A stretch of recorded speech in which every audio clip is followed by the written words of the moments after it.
Welcome to the Health Science Podcast. I'm your host, Dr. Frank Sabatino, and today I'm absolutely delighted to have as my guest Zoe Weil. Zoe is the co-founder and president of the Institute for Humane Education. She's a very prolific author who's written a number of books.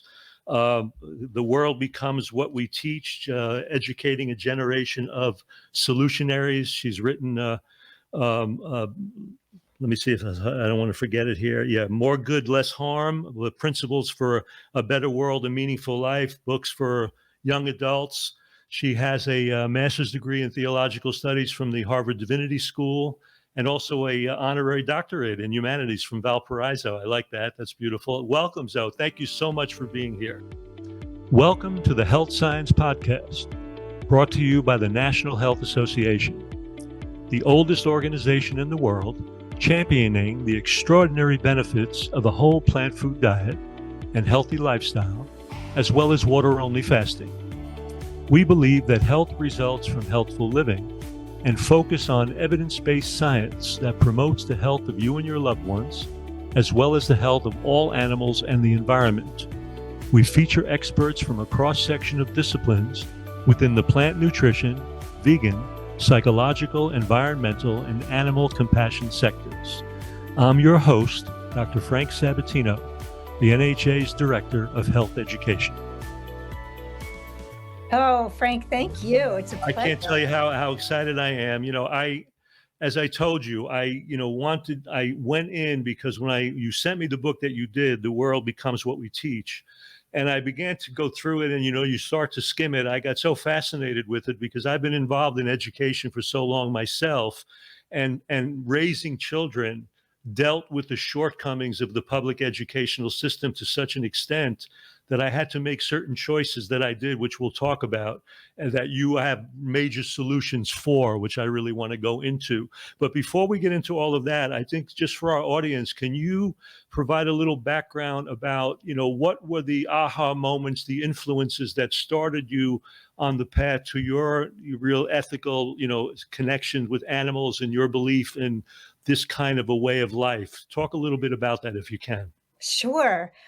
Well, I'm one of those people who always loved animals from when I was the earliest possible age. If we were walking on the street and there was an animal, I stopped.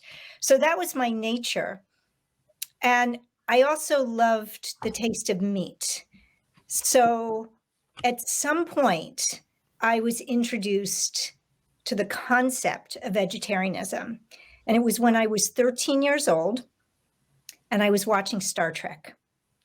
And Mr. Spock, the Vulcan, the rational, emotionless Vulcan, was the vegetarian on Star Trek. And it was not because he loved animals, not because of any emotions. It was because he thought it was illogical to cause pain and suffering to other animals. So that was my first introduction to this concept. And my favorite meat as a child growing up was lamb chops. And when I was in high school around that same time, I had a friend who was a sheep. And I visited this sheep every single week. And this sheep knew me. And every time I got to the pen and I named the sheep Woolly Baba. And I'd say, Woolly Baba, and Woolly Baba would come running and would stand up, lift himself up, and he would nuzzle me, and we were friends. And I did not want to make the connection between Woolly Baba and lamb chops. But Mr. Spock was ringing in my ears. And one day I went home and I said to my mom, I'm thinking about becoming a vegetarian because I love animals. And my mom didn't want me to be a vegetarian. So I continued talking. And then I said, but I guess they're already dead. So it doesn't really matter, does it? And because my mother didn't want me to be a vegetarian, she did not disabuse me of this idea that they were already dead. She didn't talk about the laws of supply and demand or say, well, I still was participating in this. No, she was like, that's right. So I was 13 or 14 at that point. Mm-hmm. And it took another 5 or 6 years before I was ready and I was in college and I said, that is it. I'm not eating these animals anymore. But I didn't make the full connection. I didn't make the connection to dairy products and to eggs. I just told myself a story about how those animals, they just give us those things. They're not being killed. And of course, I eventually learned. So for me, it was a long path. It was not an aha moment where I just said, yes, this is it. But I know you weren't just asking me about my journey to being vegan. I think you were also asking about my journey to this work. Yes, And I'm assuming that it ties in certain ways. I wanted to get a sense of that tie-in. And by the way, don't forget, Dr. Spock's blood was green. You didn't bring that up, but it was green. Just remember, like all Vulcans. Anyway, yes. So I guess you went into college in terms of education. That's where you were studying. No, that's not No, what you no. studied. I went to college pre-med. I became an English Okay. major. I went off to law school. I dropped out of law school. I went to divinity school. I was fascinated by world religions and Hmm. people's belief systems and how they impacted behavior. And all along, I was learning about different issues. In high school, I was really interested in racial justice issues. I got to college, became more interested in women's rights issues. And then I started to get interested in animal issues as a topic because I read Peter Singer's book, Animal Liberation. And after reading that book and learning about all of these things, there were a lot of things I cared about. There were a lot of ways I wanted to contribute to a better world. And while I was in divinity school, I was looking for a summer job, and I found this program at the University of Pennsylvania that offered week-long courses to middle school students. So I pitched a whole bunch of courses because I'd been on this circuitous journey. I could teach a Right. little about a lot of different things. And so one of the courses that I pitched was on animal issues. And it was the second most popular course that was offered that summer out of 60 courses. Had nothing to do with me, of course. They didn't know me. It had to do with the topic. And I taught these middle school students about what was happening to animals and what we could do about it. And some of them became change makers overnight. And two of them went on to form a Philadelphia area-wide student group. I'll tell you a story about one of the boys in that class. I talked about product testing on animals, and I'm sure your listeners know about product testing, where everything from soaps and oven cleaner and cosmetics are dripped into the eyes of conscious rabbits and force-fed to animals in quantities that kill, smeared on their abraded skin. Well, he went home that night and he made his own homemade leaflets. And this was in 1987. He did not have a computer. He hand wrote his leaflets. And he came back to class the next day and he wanted to hand them out on a Philadelphia street corner during lunch. That's how much he'd changed. And that is when I realized the power of education to transform lives. So I became a humane educator, somebody who teaches about the interconnected issues of Right. human rights and environmental sustainability and animal protection, with the goal of helping people to understand how they could create a more just and humane and healthy world for all life. So that's where the seeds were planted to really address this idea of real problems and real world solutions and bringing that into an educational format for young people. And Right. it's so important because the point you make when we look at the fact that everybody kind of at this point knows the problems. You know, there's environmental disaster, there's slavery of human beings and animals on the planet, there's the devastation of the climate. We know all of those things, but then we get in that quandary of, well, you know, what the hell are we going to do about that? How are we going to change that? So I like the idea that you boiled it down to the simple idea that the only way to really effectively change that is with schooling, revamping the entire schooling process to really get this resource of young minds activated to the point where they now make compassionate, conscious choices to change real world issues. So why don't you talk about how that humane education then kind of evolved on from there in terms of your model, and then we can kind of go into the nitty gritty of that a little bit. Sure. Well, I'm going to share two quotes that that really reinforce what you just said. So the first is from Thoreau, who said there are 1,000 hacking at the branches of evil to one that is striking at the root. And Mahatma Gandhi said, if we are to reach real peace in the world, we shall have to begin with the children. So the education of young people is the root system. The educational system is the root system underlying all other societal systems.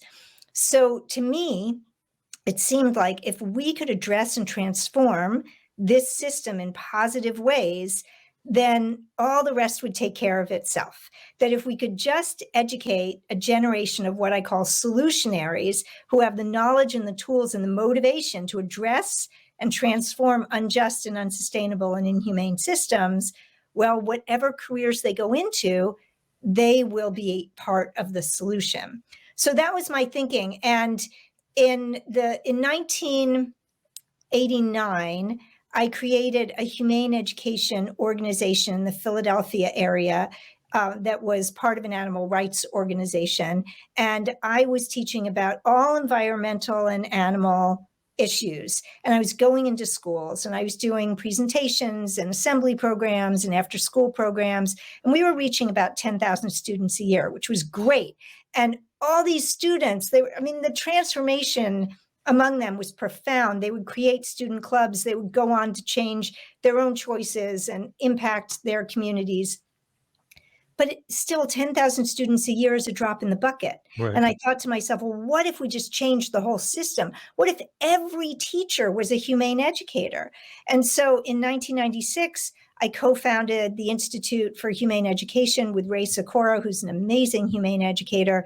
And we began training other people to be humane educators and created the first graduate programs in humane education, linking these different issues, human rights, animal protection, environmental sustainability, and doing workshops. We later created online courses. We have loads of free downloadable resources. And now we are doing what we call a Solutionary Micro-Credential Program with teachers around the globe. And they, in turn, are infusing our solutionary framework into their curricula. Let me take just a short break for the sponsor, because then I want to get into the steps of that thinking process, how you institute that in the educational process, because it's really fascinating to me too. So we're going to take a short break and hear from our sponsor, the National Health Association. I'm here with Zoe Weil, as she said, the president of the Institute for Humane Education, and we'll be right back. You're listening to the NHA Health Science Podcast. Dr. Frank Sabatino here, encouraging you to check out the NHA membership. For just $35 a year in the US and $55 internationally, you'll have access to a wealth of resources, including our quarterly full-color print magazine, Health Science.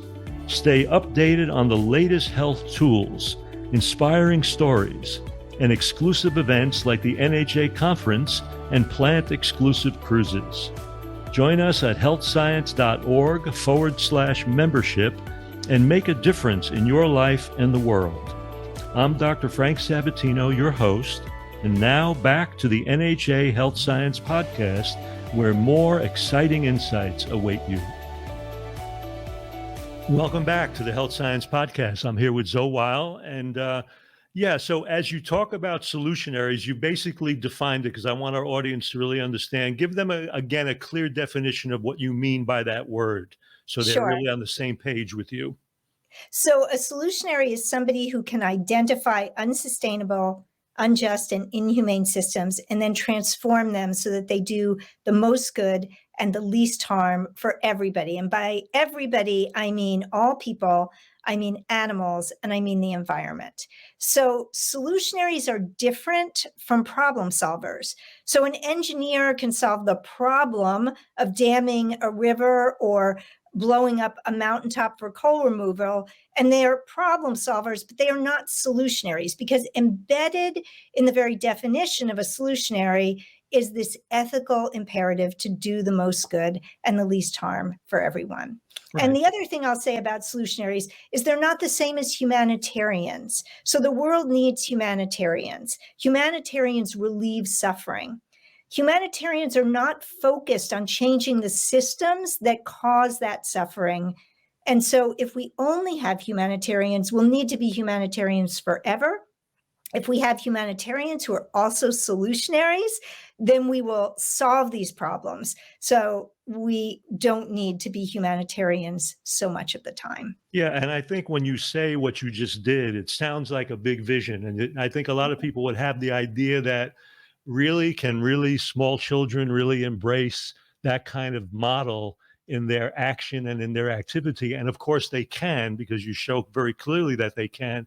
So talk about how you would take a problem that they could discover, and they can go through the process that you describe as critical systems and creative thinking to come up with solutions that we would see on a child level, so people can see how profound this really is in a grassroots level. So we have a 4-phase process in the solutionary framework. And the first phase is identify. So this is where students identify a problem that they want to solve. So many children are concerned about very big problems like climate change. Climate change is too big a problem for a 10-year-old to take on and try to solve. But when we identify a problem, we can identify a local manifestation of that problem.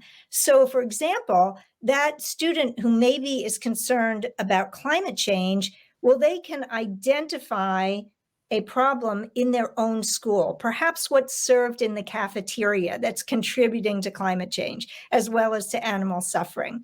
And so they identify this problem in their school cafeteria. Well, that is something that a group of 5th graders or 8th graders or 11th graders can address. And so that is the first phase. The next phase is investigate. So this is the phase where students are really cultivating their research skills and their critical thinking skills. They're learning everything they can about this problem. What is causing the problem? Who are the stakeholders who are impacted by this problem, both people and animals and the environment? Who is benefiting from this problem and the systems that perpetuate it? Who is being harmed? So it's a really deep learning process. So this is why this process is so good for schools and teachers and students, because they're really learning academic skills in this process. The next phase is innovate. And this is where the students come up with a solution, and they are striving for a solution that's truly solutionary, meaning that it's going to have the fewest unintended negative consequences on anybody. And so they're going to have learned what's been done elsewhere because they have done that investigative step, and then they're going to come up with a solution. Now, their solution could be somebody else's solution that they're going to bring to their own school. You know, they've found a solution elsewhere, whether it's meatless Mondays or it's some other solution where the school always has options that are climate friendly and animal friendly, maybe even transforming the entire school lunch program. So some students may think, you know what, part of the problem lies in our government system that requires certain foods to be served in school. Now, maybe these students are going to be a little older. Maybe they're 12th graders. And what they want to do is they want to actually tackle our government system that's perpetuating these foods in the school lunch program. So they're ready for the next step. It's still local. It's still in the United States. It's not saying climate change, we're going to solve all of climate change right now. It's using their agency to innovate a solution. And then the 4th phase is implementing. So this is where students get to put their solution into practice. And that's very important, because while the thinking processes are really essential, we want students to also have agency. We don't want to leave them with no capacity or no opportunity to actually put their ideas into practice. And so that's a step of the process. Now, in schools, teachers have limited time. There's a curriculum they have to achieve. And so not all teachers are going to be able to say, okay, we're going to implement this process thoroughly, but at least let's let students implement a portion of their ideas. So that's the process. And when you break it down, it's not a difficult process in theory. it does take time, and it takes energy, and it takes motivation. But when it's done in the context of school and students are able to take their academic skills, their literacy, their numeracy, there's the scientific method that they're learning, when they're able to take all of these skills and direct it towards something they care about, well, learning comes alive. It Right. benefits them, it benefits their schools, it benefits our world. And the truth is, if that vision was adopted, it would be covering all the curricular processes that you're trying to teach them anyway, because they Exactly. would be going through the reading, writing, and arithmetic that is necessary to do the research, to do the kind of investigations that you're talking about, and so on. But I found it interesting because when you're dealing with the big school system, and by definition, it's a system that kind of pits people against each other in terms of competition, grades, things of that nature. It also tends to really the ancient or the foundational system to education was always more about creating consumers in mediocrity rather than highlighting individuality and creativity, because you're dealing with a classroom of 30 to 40 kids and you almost have to teach people toward the middle if you can, so to speak. So I imagine that must be a frustration when you try to implement what you're talking about against that body of organized education. And that must be something that must be kind of a roadblock that you've had to kind of address and deal with. It's something that I had to, when I had my kids in grammar school, it was interesting because they're both two boys, they're both incredibly creative musicians. And so in the elementary and middle school, they took all creative arts out of the school program. So they removed music, they removed art, they removed all of that. And of course, everything then became directed at standardized testing, which you talk about in your book. Well, it turns out that one of my sons is very mathematical, and that's fine. The other one is like an improvisational jazz musician. So trying to get him to do a standardized test only made him look like he was ignorant Mhm. when in fact he was brilliant. And so, you have those shortcomings that we're dealing. So I took them out and I wound up did integrative education and homeschooling. And it would have been so lovely if that model could have embraced the individuality that they are. And I know in your book, you talk a lot about nurturing within this context, the creativity and the individuality of these incredibly brilliant children and people that we need to nurture. So talk a little bit about that process, because that is so important for them to find out who they are while they're trying to find solutions to things bigger than themselves. Can you address that just a little bit?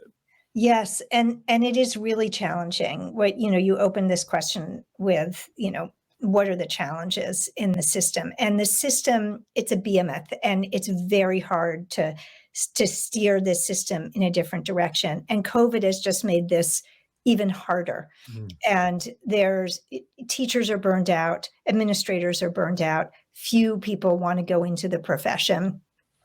We don't give teachers the respect or, frankly, the salaries that the importance of this profession would truly ask of us if we recognize that teaching is the profession that holds the future in its hands. What's our future going to be like? Well, the answer to that question lies more with teachers than with any other professionals. Who's going to be producing our food? Who's going to be elected? What are the laws that are going to be passed? What are the choices we're all going to make in our daily lives and in our communities? The answers to those questions lie with teachers. So we have a system that forces teachers to teach to tests, that doesn't give them autonomy and respect, and makes it very difficult to then give autonomy to students. If you have 30 or 40 students in your class, how are you going to individualize the curriculum for each one of them? It's extremely difficult. So the solutionary process provides a way in, because as you're teaching about these subjects and this curriculum that you have to convey, and you have to ensure that students develop their literacy and numeracy and these essential skills. If you do that by allowing students to address problems of concern to them, and yes, if you have 30 students addressing 30 different problems, that would be very hard to manage.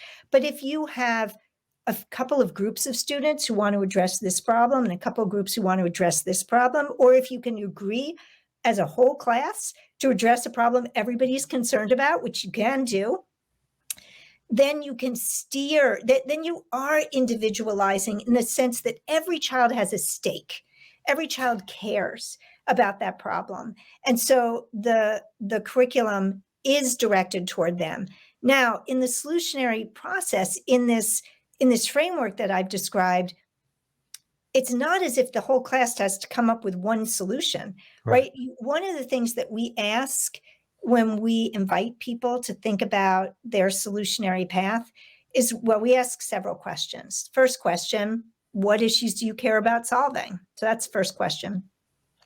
The next question is, what do you love to do? The next question is, what are you good at? And when you ask those questions, now little children don't know all the things that they love to do. They haven't tried everything yet, but they know some of the things they love to do.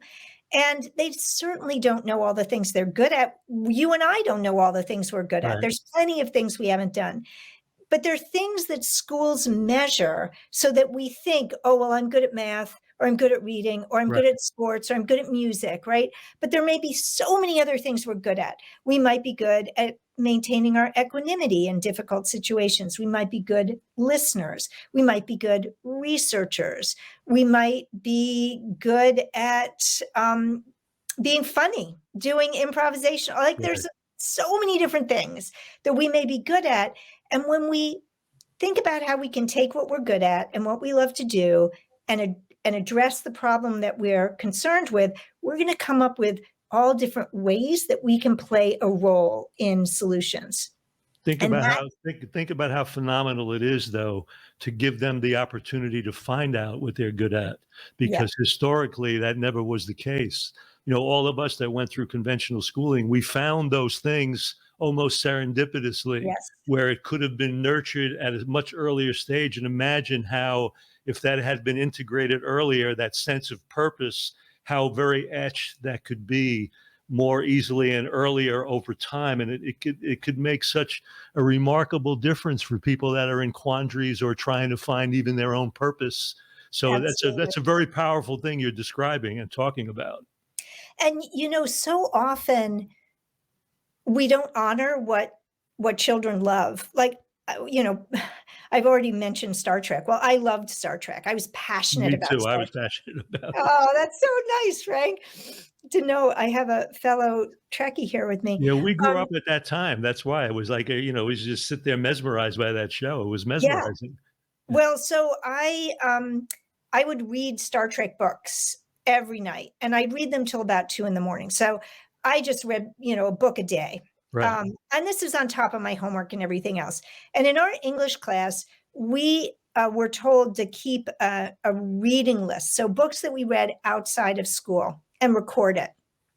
So I was recording a book every day. I was the most prolific reader at that time in my class. And I felt sort of excited that I could do this thing at school. I could record the books that I read every day. And my teacher wrote a note to me basically saying those weren't worthwhile books to read. And, was I reading James Joyce and Dostoevsky for fun? I was not. I was reading Star Trek books. But what she wasn't honoring was what I loved. And it turns out that Star Trek played a pivotal role in my life. You know, I asked William Shatner to kiss me in front of 5,000 people at a Star Trek convention, and that got into my first TEDx talk. And I feel like Star Trek's vision of this better future, it's kept me going. It's, you know, when I feel my most despairing about the world, I think of Star Trek and I think, you know what? I'm heading toward a world that is better and I'm going to keep working toward it. And it's funny how like we can diminish the things that children love. And it's such a shame to do that because those things can be core to who they're going to be and the gifts they're going to give the world. And sometimes it's the shortcoming of the teacher himself. I remember being 15 years of age, I was in a Jesuit school. They put me in a science honors program because they deemed that I was, you know, honors material. And I remember this chemistry teacher who had a hard time because he was just a horrific teacher. He literally pulled me aside, privately and said to me, "You will never amount to anything in your life." Now, I was 14 going on 15. As it turns out, he's dead and I'm teaching chemistry, just so we get straight to the bottom of that. But think about that kind of violence. I mean, that's violent to Yeah. really do that to a growing person. Instead of saying, "Look, I know you're having maybe some difficulty with this. Maybe it's the way I'm presenting it. Let's look at it a different way, and maybe we can find a way in for you to really understand this information and material." But that's not so. In a way, when you talk about solutionaries, it's almost as if you have to train teachers themselves to be solutionaries to be able to be a vehicle to educate solutionaries. And that's And that in exactly. itself must be a bit of a roadblock, because people get caught in their own beliefs and biases and sometimes don't want to feel like they've got to get out of that to come to a bigger vision. And I'm sure you must encounter that too. Well, this is exactly why we have a Solutionary Micro-Credential Program for teachers. And so, the teachers who go through this program, they learn to be solutionaries before they learn and prepare to teach their students to be solutionaries. So you're exactly right. And the teachers who have gone through this program, and they talk about how transformative it is for them too. Now, you don't have to go through our Solutionary Micro-Credential Program to learn how to be a solutionary. We have free guidebooks on our website, humaneeducation.org, and we have a solutionary guidebook for educators, and then we have a version for students called How to Be a Solutionary. And I actually have a book coming out in June called The Solutionary Way, which is how to be a solutionary for everyone. So if you are listening and you want to be a solutionary, but you're not a teacher, wait for that book in June. It's going to tell you how to be a solutionary and walk you through the process. The truth is, even in the book you sent me, "The World Becomes What We Teach," there's tremendous resources in the back of that book. I mean, it's Yes. unbelievable. All the Well, stuff you've included in that is just remarkable. When we talk about, living in a kind of a world where we want to embrace a more vegan way of living, more of an ahimsa concept, we know that that's needed now. We know that that's going to be the only way to save problems of climate and decimation and extinction and so on and so forth. And it's really the spiritual foundation of veganism. And I say that not in a religious sense. When I say spirituality in this sense, it means to me, spirituality is being concerned for the consequences of what we do on things around us and how it affects the world around us. So the crux of what you're doing is all about choice and consequence. And I love that.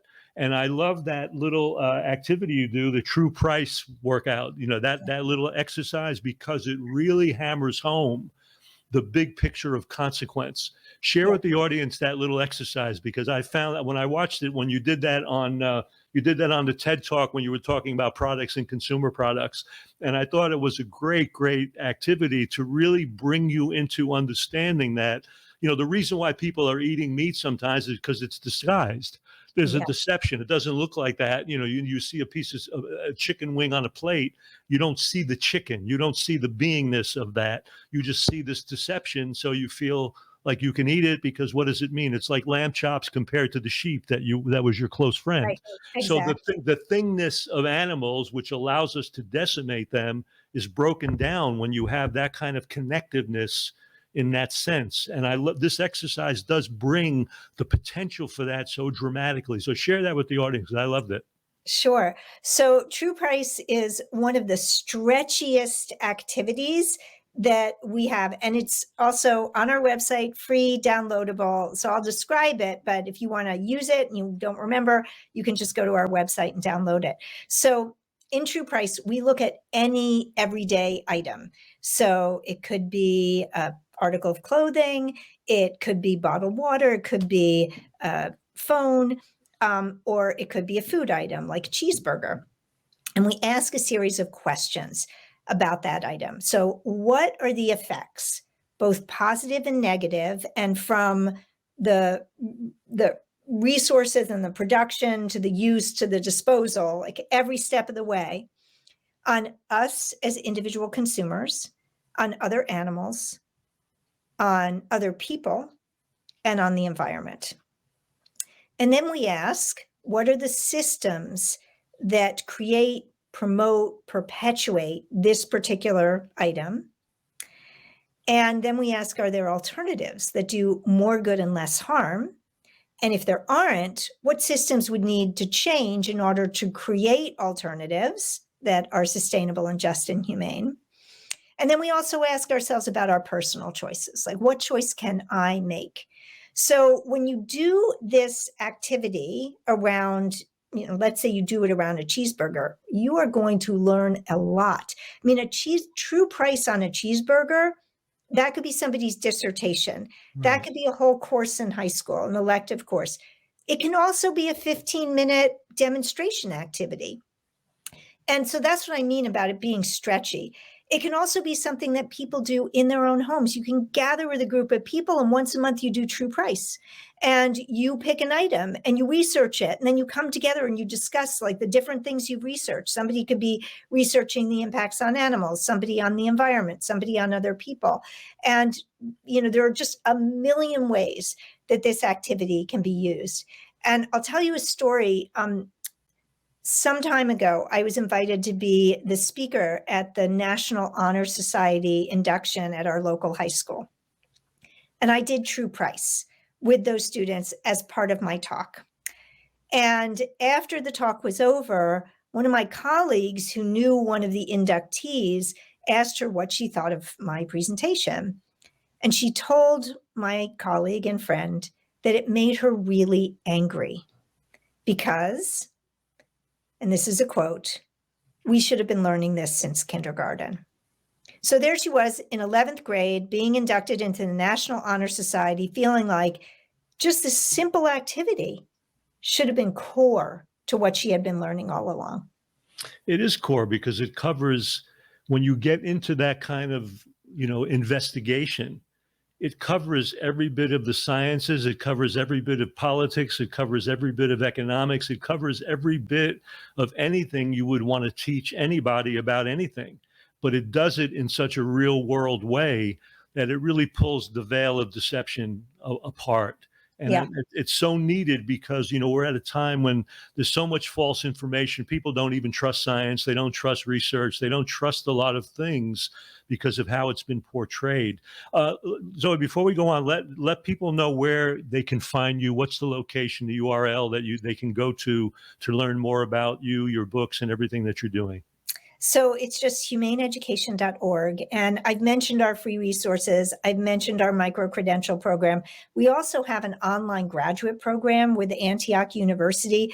These are the only graduate programs of their kind in the world. We have a Master of Education, Master of Arts, a graduate certificate, and also a doctoral program, a doctorate in education, all focusing, specializing in humane education and learning about these interconnections. So if any listeners are thinking, I want to really dive deep, I want to learn as much as I can, I want to be a humane educator, we have a program for you, and it's online, so you can be anywhere in the world. So who teaches that? Who are the people at that level that are teaching in a doctoral program for this?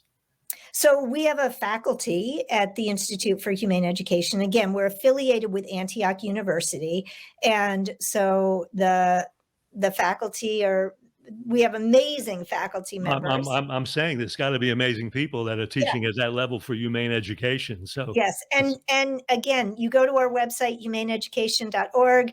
If you click on About Us and you look at our team, you can see all of the faculty members. We have a whole section on our graduate programs. We have a whole section for educators. We have a section for people who want to be solutionaries. So everybody who finds themselves interested in this, you're going to find your place on our website. So how do you make the parents be comfortable solutionaries? Because obviously when these little creatures come home and start challenging everything that their parents probably ever believed, I got to believe that sometimes there's probably a little backlash to that, maybe even with food and household stuff. What happens with that?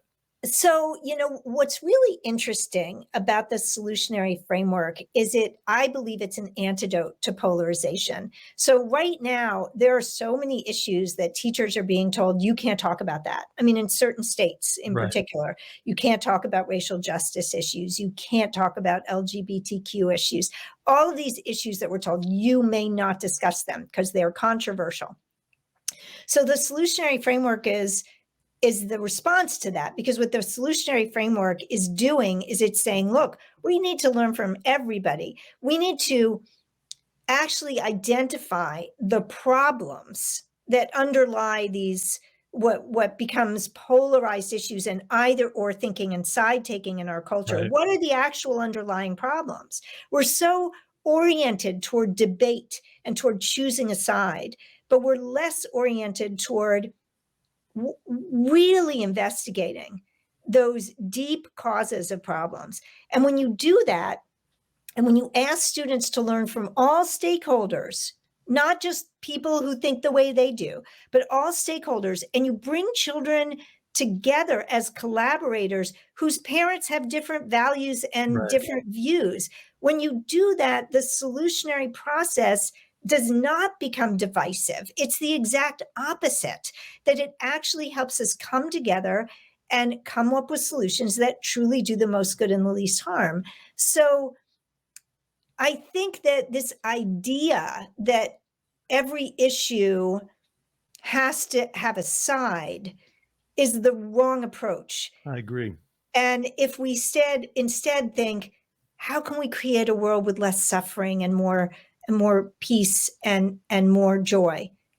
And we come to that together, we can create that. And that isn't as polarizing as you would think. It's, No, you no, know, I agree. I think the big word you use is collaboration. You know, being involved in science as long as I had, you rarely find a scientific paper with one name on it. It's right. always collaboration because Yeah. everybody brings something to the table. And it's kind of intriguing because, you know, we have a history of using words and language to define and label. And what it does is create separation and divisiveness. And it creates a support for an isolated ego. And the truth of the matter is, what you're doing is taking it to a level of that sense of connection, realizing that nothing happens in a straight line. Everything is, there's a simultaneity about day to day, moment to moment experience.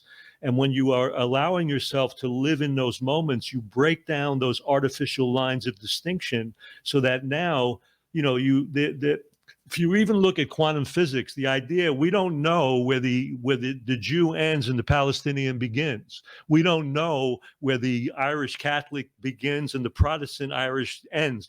There's such a connection. We're a sea of energy. And the more we understand that connectiveness, collaboration becomes much more of the common denominator than not. And I Yeah. think the way you're espousing education and even bringing that sense of supporting the creativity and the collaboration is actually a very spiritual tool in a lot of ways, because it's breaking down what many years ago was really talked about by various writers. And one of my best books back in the 50s is a book called Wisdom of Insecurity.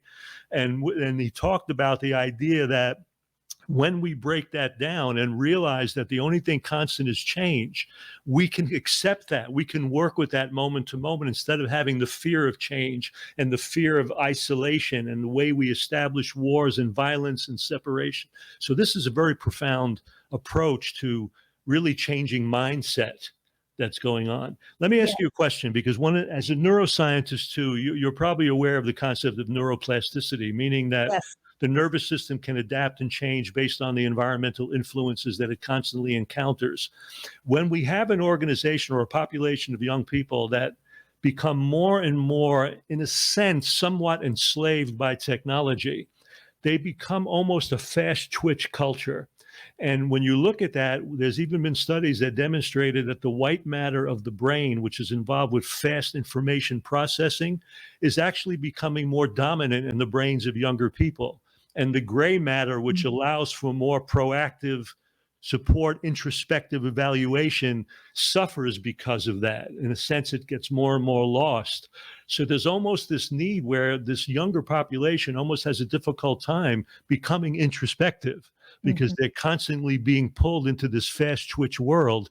And so while we do what you're saying, I loved in the book that you were talking about the nurturing components of being in nature, being introspective, being mindful, bringing those pieces in to the educational process. Because if Yeah. we don't, we're going to lose these kids in a fast twitch world, and they will have so much anxiety trying to function without the ability to slow down and step back and go inside. And Yeah. that's such a very important piece. So I love that part of the book too. Thank you. Yeah, I I call this the three I's of inquiry, introspection, and integrity, that for all of us, young and old, if we can bring our inquiry to the impacts of our choices, our all of our choices, not just our product choices and our food choices, Right. but everything. And then we can learn deeply about those impacts. And then the second I, we introspect with what we've learned and what our values are. Where do they fit together? What different choices might we want to make? And then that allows us to live with integrity, because integrity just means walking our talk. It just means living according to our values. And we can't do that without inquiry and introspection, particularly in a globalized world. And just what you were saying, so much is coming at us. I've seen it change my own brain, right? Like All that. of us, all of Yeah. us. And it's frightening. And it's also exciting because there are tools that we can use for greater knowledge. I think about how much I live on this device, and it has helped me learn more, connect more. I mean, we can collaborate instantaneously with people across the globe. That is a miraculous thing. We can also be swept up in social media and just constantly like twitching, like you were saying, like just not able to do the introspection, to go outside, to meditate, to be at in a state of joy and appreciation for this incredibly beautiful, amazing world that we get to live in. So we need both, and we need both because we live in this globalized world. Absolutely. Absolutely. And it's the difference in this process. As you make these choices and changes, they become patterned into what I call the behavioral tapestry of the nervous system. So instead of saying, you get to the place when you're making these conscientious choices over time, it's no longer I am compassionate. It becomes I am compassion. You become what that is. It's no longer a separate I acting in a certain way. I am love. I am compassion. So those things become so integrated, and that becomes a next step in evolution in many ways. So this is a very evolutionary process that I think is tied into this to the schooling model, and I love that aspect of it as I was going through it. Thanks. As we wind this down, is there anything else you'd like to share, final words and things you'd like to share with the audience out here? I just want the audience to know that you can be a solutionary too. So if you're in a position to educate others, wonderful. We are here to help. If you are somebody who is thinking, I want to take my values to the next level, I want to really be part of the solutions in our world, we are here to help. So I hope people come to our website, people can contact me, and my email is zoe@humaneeducation.org, really easy to remember. And I hope that everybody realizes just how much they matter. It's easy to think that the problems that we face are too big for any of us to really make a difference. But that's not true. We do make a difference. And moreover, when we strive to make a difference, when we roll up our sleeves and we act, it that enhances our own life, that enriches our own life. As David Orr, professor at Oberlin College, said, hope is a verb with its sleeves rolled up. So I invite everybody to roll up your sleeves in the ways that you love and that you're good at, in service to the problems you care about. And together we're going to make a better world. I can't thank my special guest, Zoe Weil, enough. Thank you so much for sharing your insight, your heart, your information. It's life-changing. It's transformative.